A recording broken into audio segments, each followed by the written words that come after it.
Paris, lundi 22 avril, le parc des expositions de la Porte de Versailles est en pleine effervescence. Plus de 240 voitures anciennes s'y sont donné rendez-vous. Patrice est à son poste de pilotage studieux. Je prépare dès maintenant les épreuves spéciales et singulièrement celle de Montlhéry au départ parce qu'on n'aura pas beaucoup de temps le matin même. Nous croisons les doigts surtout pour qu'il ne fasse ni trop froid ni que la pluie tombe trop abondamment parce que là pour le coup on est un peu à poil mais ça fait aussi partie du jeu. C'est une voiture anglaise et les Anglais ont pour principe de ne jamais annuler un pique-nique même s'il pleut. L'heure est donc aux préparatifs à Paris. La traditionnelle vente aux enchères bat son plein, tandis que le public déambule dans les allées pour admirer les belles mécaniques exposées quelques heures encore avant de filer vers le sud pour 5 jours de course. Sur le stand BMW, les voitures ouvreuses côtoient plusieurs 3 litres CSL, des modèles mis à l'honneur cette année par les organisateurs. Sur le stand Ferrari, une icône trône fièrement, une 250 GTO. Admirer une telle voiture est devenu tellement rare que le moment est tout simplement précieux. La GTO ferait presque de l'ombre à l'incroyable 512M, un proto à l'honneur avec lequel John Ofby et Sibel ont la ferme intention de faire la course et pointer aux avant-postes lors de l'arrivée à Biarritz. Du rouge, encore du rouge, pour présenter certains des acteurs de ce film dès Paris avec cette belle 404 qui va faire pétiller les yeux du public. C'est un projet initié il y a 1 an et demi en fait par notre grand chef qui a décidé de promouvoir tous les métiers de la maintenance à travers cette restauration de véhicules puisqu'on a même fait de la reconstruction, que ce soit une partie carrosserie, motorisation, peinture. Et donc c'est un travail ensemble de 16 personnels qui au travers de la recherche de pièces, au travers du travail qui a été fourni derrière pendant les heures et beaucoup en dehors des heures qui a été fourni pour participer cette année sur le Tour Auto. Donc c'était un challenge qui était sur 1 an et demi. Quittons Paris, car après tout, les voitures anciennes sont faites pour rouler, comme l'a très bien compris Patrick Peter il y a 34 ans en créant l'épreuve inspirée du Tour de France automobile.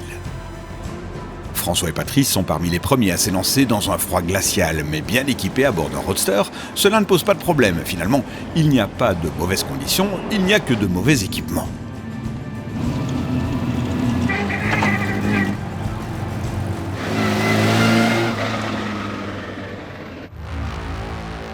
Le départ officiel est donné à Montlhéry. Et ça n'est pas tous les jours que les pilotes peuvent poser les roues sur le mythique anneau de vitesse pour une première épreuve spéciale de mise en jambe. Tu m'entends ? Ouais, je t'entends. Ouais. Tu m'entends aussi ? Ouais. 5, 4, 3, 2, 1, go ! Allez, c'est parti !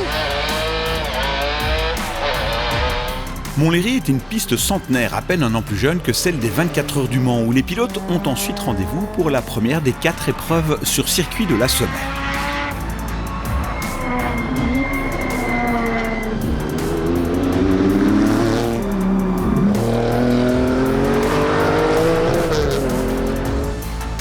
Au Mans, il est évidemment impossible de ne pas s'attarder sur les prototypes, et ça tombe plutôt bien, puisque ce sont les voitures à l'honneur de ce Tour Auto.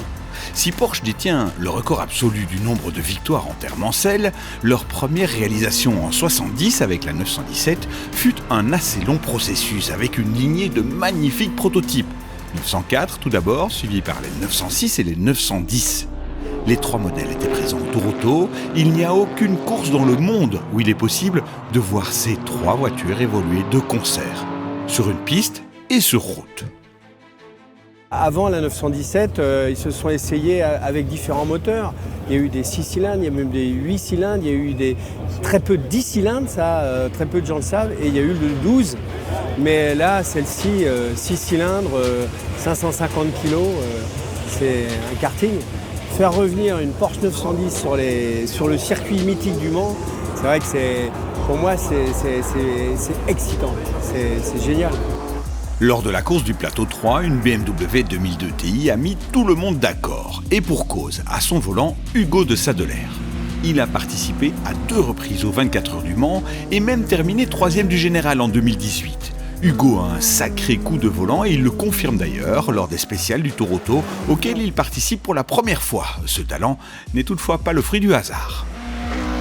J'ai eu le privilège de goûter très jeune. Ma mère a fait plusieurs fois le Tour Auto, mon père aussi. D'ailleurs, ma mère l'a gagné en compétition. Et depuis que je suis tout petit, j'ai eu l'occasion de rouler en Alpine 1600S. Et je pense que même avant que j'ai commencé la course automobile, je me baladais en Alpine et c'est quelque chose qui m'a donné la passion de la course historique. Ici, on doit un peu réapprendre à conduire d'une manière plus classique, plus engageante et c'est beaucoup plus au feeling. Je pense que c'est quelque chose qui manque un peu dans le sport moderne. Le Tour Auto étant une course itinérante, on fait chaque soir une étape dans une grande ville. Mais chose exceptionnelle cette année, la caravane s'est arrêtée à la Grange de Mêlée, en Indre-et-Loire. Une destination inhabituelle mais tellement évidente lorsque l'on découvre la magie de l'endroit. Un parc d'assistance aussi bucolique qu'inattendu et une fois encore un monde fou pour admirer les voitures mais aussi les mécanos au travail.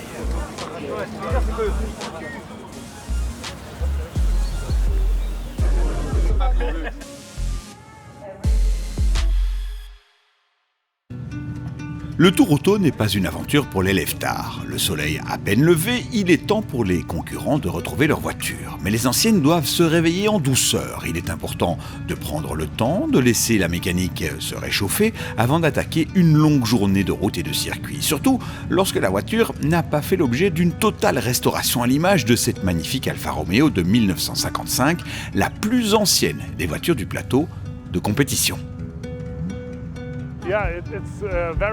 C'est en effet assez particulier car la voiture est dans sa couleur d'origine, la première couche, ce qui la rend un peu terne. En fait, c'était une ancienne voiture de police italienne, de la police d'État. Ils utilisaient cette voiture pour les courses de longue distance et parfois ils gagnaient leur classe. Oui, en effet, ils accompagnaient les concurrents et parfois ils étaient plus rapides d'eux et ils gagnaient. Bien sûr, les traceurs du Tour Auto sont à la recherche de routes sinueuses et d'un parcours typé rallye pour les épreuves spéciales disputées sur route fermée. Les voitures sont donc poussées et conduites de manière sportive. C'est le but du jeu. Alors parfois, ça casse ou du moins ça encaisse. Mais fort heureusement, les assistances ne sont jamais bien loin. Est-ce que quand tu freines, tu sens que devant tu as du frein? J'en ai derrière, mais c'est tu perds devant. Je perds devant, je pense. Est-ce que tu penses que j'ai trop de frein à l'avant et que du coup ça chauffe et que c'est ça qu'on perd? Non. Au dé, je vous mettrai à la bâche et je me coucherai dessous, je sécherai bien et je raccrocherai l'aile. De toute façon, elle va pas tomber, elle va pas s'enlever. Après Le Mans, une piste connue de la plupart des pilotes, direction le Val de Vienne, lors de cette deuxième journée de course. Et ici, c'est un peu une autre histoire, car la piste est plus confidentielle que celle de la Sarthe. Ah voilà, on est sous le pont. Exactement. Là, c'est le premier virage très serré. Là, je pense qu'il va passer à l'intérieur. Il faut rester dans ce côté. Là, je pense que tu freines assez tard parce qu'il se resserre qu'à la fin. Ouais, exactement. Mettre en place une épreuve telle que le Tour Auto est chaque année un véritable tour de force. Et même si cela fait 33 ans que les équipes de Peter Otto sont rompues à la tâche, cela demande une expertise hors du commun. Sur les circuits, tout est réglé comme du papier à musique. Un parc d'attente, une séance d'essai afin de permettre aux pilotes de prendre leur marque, puis une grille de départ établie en fonction des résultats de la veille, et enfin une course de 7 à 10 tours, suivant la dimension de la piste, et puis s'en vont. Tout cela est répété pour 5 plateaux. Ensuite, on enchaîne avec les spéciales. Bien aidé par les associations sportives locales, le Tour Auto ferme la circulation et sécurise les portions de route pour disputer des épreuves spéciales contre le chrono, 2 ou 3 par jour de course. C'est un travail de quasiment 12 mois chaque année. Et enfin, il y a les villes-étapes, qui doivent répondre à certains critères d'espace, de capacité d'hébergement et bien entendu se situer sur le parcours du Tour, à l'image cette année de Limoges, Carcassonne, Pau et Biarritz. Retour à la course, au contrôle de passage justement, où l'on retrouve les vainqueurs en titre, les Sébastien Berchon et Bourdier pour un petit point classement. C'est très serré, on est vraiment dans les 10 secondes sur les 3 premiers. Aujourd'hui, il y a 3 spéciales, il n'y a pas de circuit, sachant que le leader est plutôt plus performant au circuit qu'en spécial, et nous, c'est un peu l'inverse. Donc on espère pouvoir remonter le temps perdu aujourd'hui. Et la bataille va être des plus intenses dans cette 3e journée. Pas de circuit au programme, mais 3 spéciales avec des conditions de route changeantes et ultra piégeuses.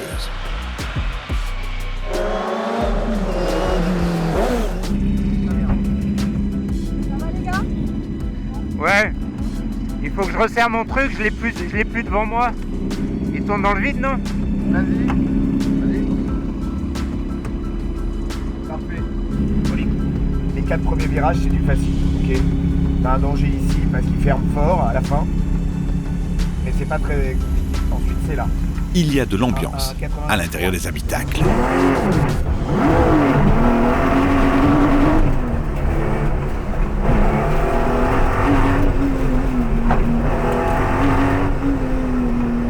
La pluie est l'invité pas vraiment surprise de la 3e étape. Alors, derrière le volant, on lève un peu le pied, surtout quand on a la responsabilité de piloter une voiture rarissime, comme cette Ligier JS2. 3 exemplaires ont été construits. Celle-ci est une reconstruction, mais réalisée avec un soin tout particulier, et surtout avec l'aide de Michel Tétu, l'homme qui en 1972 a dessiné ce joli petit proto français. Exactement, on a fait ça ensemble. Lui, beaucoup plus à rechercher tout ce qu'il avait en souvenir et en plan de son côté. Moi, à reprendre des mesures, à redessiner la voiture en CAO pour ensuite pouvoir la refaire entièrement avec des tubes, des châssis neufs, des tôles neuves, une coque neuve. Tout a été refait identique et conforme au modèle d'époque. Ouais, c'est exaltant pour plusieurs raisons. C'est que déjà, la voiture, le fait que ce soit un peu unique, c'est assez sympa. De construire une voiture de A à Z et pas seulement de préparer une voiture. Donc là, c'est vraiment la construction d'une auto avec tous les points que ça comporte. Donc c'est assez extraordinaire. Et ça nous permet encore une fois de participer à des courses comme le Tour Auto qui est voilà, une épreuve mythique, donc extraordinaire. La passion transpire au travers de projets tels que celui du Team Dona. La passion est d'ailleurs l'un des moteurs qui fait vivre le Tour Auto. Zagato, c'est vraiment la plus belle. Ah ouais, magnifique. Regarde ça à l'intérieur, comment il est bien fini. Terrible, terrible, terrible. C'est tellement le Graal pour nous que c'est le rêve ultime. La plus belle, hein. La plus belle de tout le plateau. Ah, parce que c'est un modèle qui est tellement rare, un 8 cylindres Fiat magnifique à la fin des années 50 qui était très performant en fait. Très fiable, fantastique, avec des carrossiers de différentes façons. Ils en ont produit 115 en tout. Et en Zagato qui est peut-être l'une des plus jolies, 32 seulement. Alors qu'est-ce qu'on a toi qui connais? Hein? Une Lotus. Deux Lotus. Deux Lotus. Et encore une autre. Encore une Lotus. Encore une autre. Et celle-là. Ah, ça, c'est une Porsche aussi. Ah ben ça doit faire quelques chevaux ça dis donc. Ah bah oui, ça faisait le 24 heures du Mans avec ça. Certains optent pour un passage en bord national. D'autres, en revanche, choisissent le spot instagrammable sur le parcours. De cette année, c'est sans aucun doute le village de Carénac, baigné par la Dordogne, qui remporte la palme, car il faut reconnaître que le passage de toutes ces voitures au milieu de ces vieilles pierres avait très fière allure.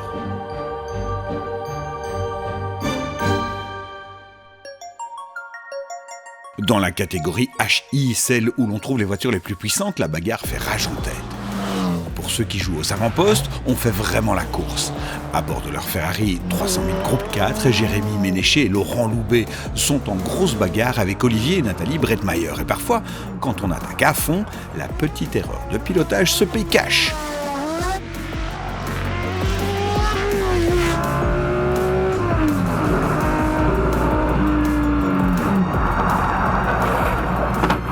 Olivier freine une fraction de seconde trop tard, mais il a le bon réflexe de choisir l'échappatoire plutôt que la sortie de route.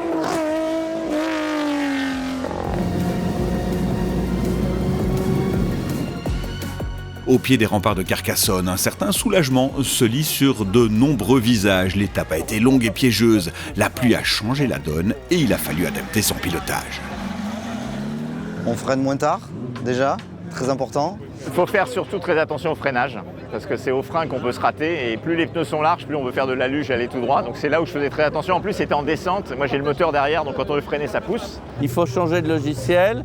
Il faut se dire les virages, on les prend plus à la corde, on prend des larges trajectoires. On inverse toutes les trajectoires, en fait, quand c'est mouillé. Il faut anticiper tout, et il faut surtout pas sortir des virages de manière trop agressive. Mais on a un concurrent qui est 10 secondes derrière nous, qui nous lâche pas, donc ça va être la bagarre. Il faut continuer.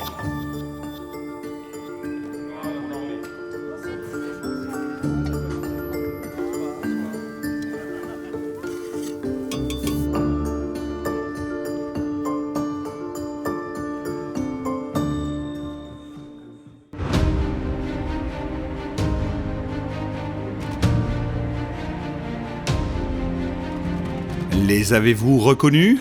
Boris de Richebourg et Paul Belmondo en version Le Mans 2000. Vous avez un peu changé, il me semble. Ouais. On a rajeuni, ouais. Sans leur manquer de respect. C'était pour l'ambiance, on avait récupéré les combinaisons par relation et on trouvait que c'était marrant de porter ces combinaisons parce qu'on aime les deux pilotes, on aime ce qu'ils ont fait en compétition et donc voilà, on trouvait que ça allait bien avec l'ambiance du Tour Auto. Au volant de leur Volvo 142, ils font partie des engagés de la catégorie régularité. On trouve dans ces deux plateaux bon nombre de voitures populaires ayant participé en période au Tour de France automobile, à l'image de la Dauphine, de la Peugeot 203, de la 404 de nos amis pompiers, toujours en course. Chicane, attention gravier, dans 800 mètres, à gauche. Et puisqu'on est dans la catégorie régularité, voici un petit mot d'explication et surtout une démonstration grandeur nature de l'exercice qui au Tour Auto se joue exclusivement avec des chronos. À l'ancienne, interdiction d'utiliser les moyens électroniques modernes. Ça n'a aucun intérêt l'écran électronique. Justement, c'est ça qui est sympa, c'est de faire comme autrefois, comme les anciennes. Ils pilotaient comme ça et aujourd'hui on pilote exactement comme ça. C'est ça qu'on vient chercher en fait. La régularité, elle est exclusivement tournée vers les trois choses que j'ai devant moi. Mon compteur kilométrique qui tourne tous les 100 mètres, mes chronos et ma table de régularité. À partir du moment où on part, je mets en route mes chronos. 3, 2, 1.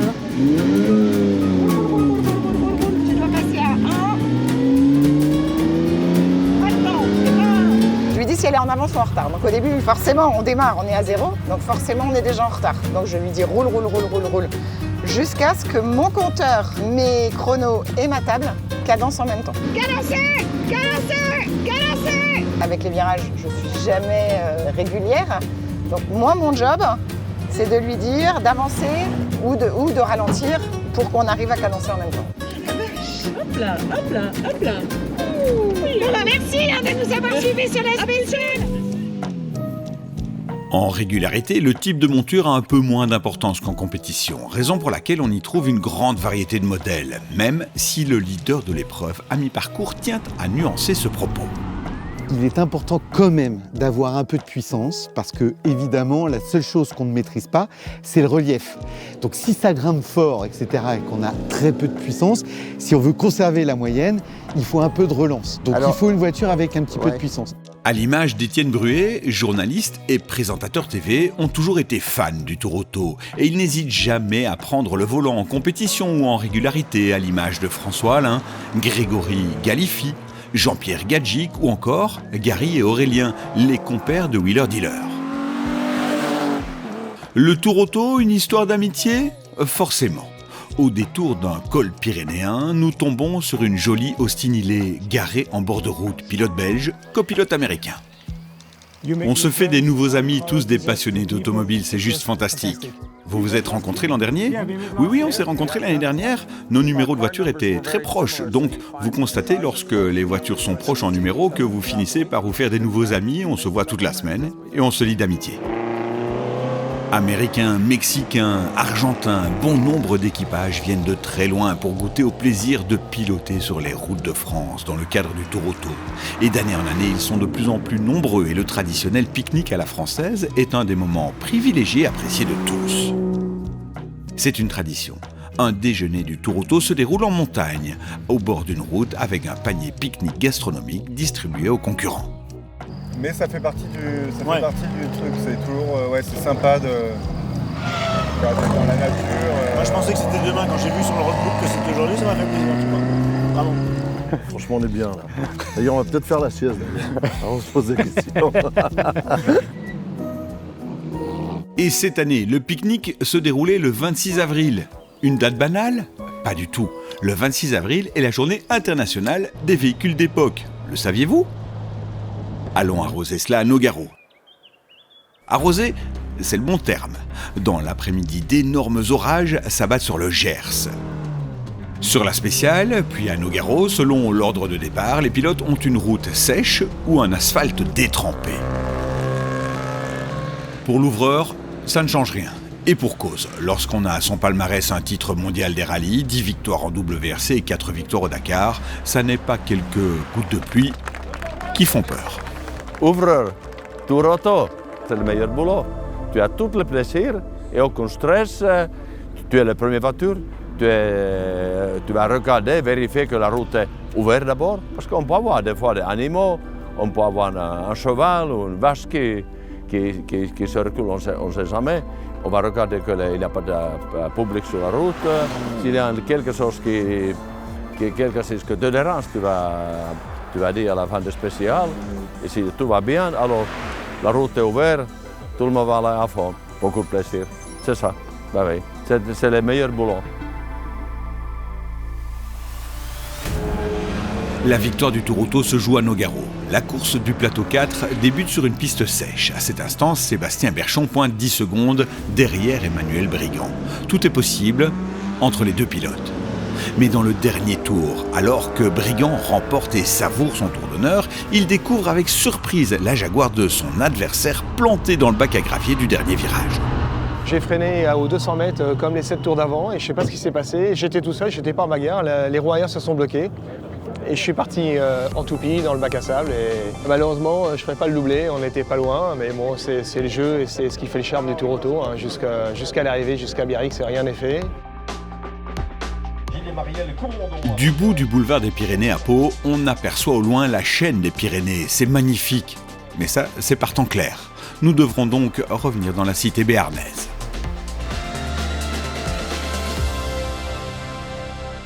Mesdames, Mesdemoiselles, Messieurs, bienvenue sur le circuit de Pau-Arnos. Le fond de l'air est passablement frais ce samedi matin, mais le plateau numéro 1 du Tour Auto 2024 vient de monter en piste. Place à l'ultime étape de ce Tour Auto. Pau-Arnos fait partie de ces circuits à l'ancienne, dont le tracé épouse les lignes du terrain à l'image de Charade ou encore Dijon-Prenois. Un régal d'un point de vue pilotage et un plaisir assuré pour les très nombreux spectateurs au rendez-vous pour le passage du Tour Auto. Lorsqu'on vise la victoire, il faut être performant aussi bien en circuit qu'en spécial. Mais les pilotes ou les machines ont toujours une petite préférence pour l'un ou l'autre exercice. Personnellement, je préfère les circuits. On peut gagner un temps considérable sur le deuxième. Si nous n'y parvenons pas, ça va être difficile. C'est vraiment compliqué de gagner du temps dans les spéciales.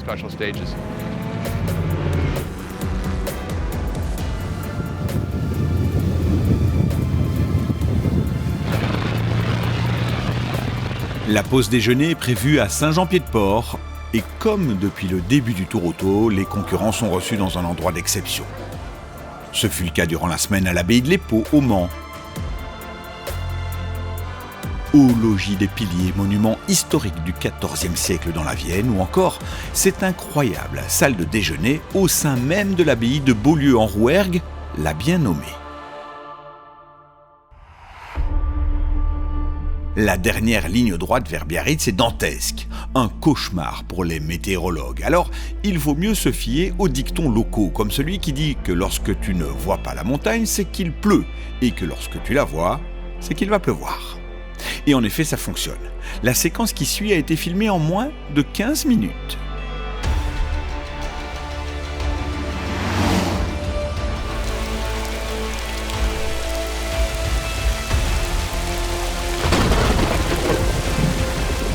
Dans cet orage extrêmement violent, il est important de doser le pied sur l'accélérateur, surtout à bord d'une Shelby Cobra. 3, 2, 1, 0.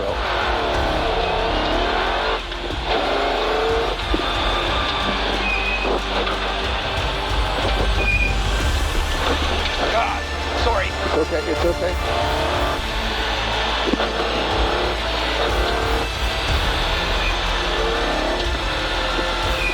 Left, hard left.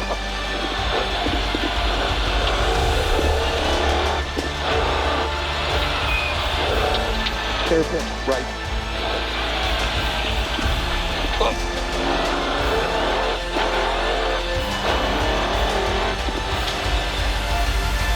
La cité de l'océan à Biarritz est le point d'arrivée du Tour Auto 2024. En régularité, Marc G et Étienne Bruet réussissent leur pari et empochent la grande victoire du Tour Auto dans leur classe. J'ai trouvé que le parcours était fabuleux, mais vraiment très beau. On a vu de très belles routes, on a fait de très belles spéciales, on a eu un petit creux en milieu de parcours, mais je pense comme tout le monde, il y a des hauts et des bas. Gagner est bien entendu une énorme satisfaction, mais pour la majorité des concurrents, franchir la ligne est le but de l'engagement. Alors, l'émotion est souvent présente sur la ligne, comme pour nos amis pompiers.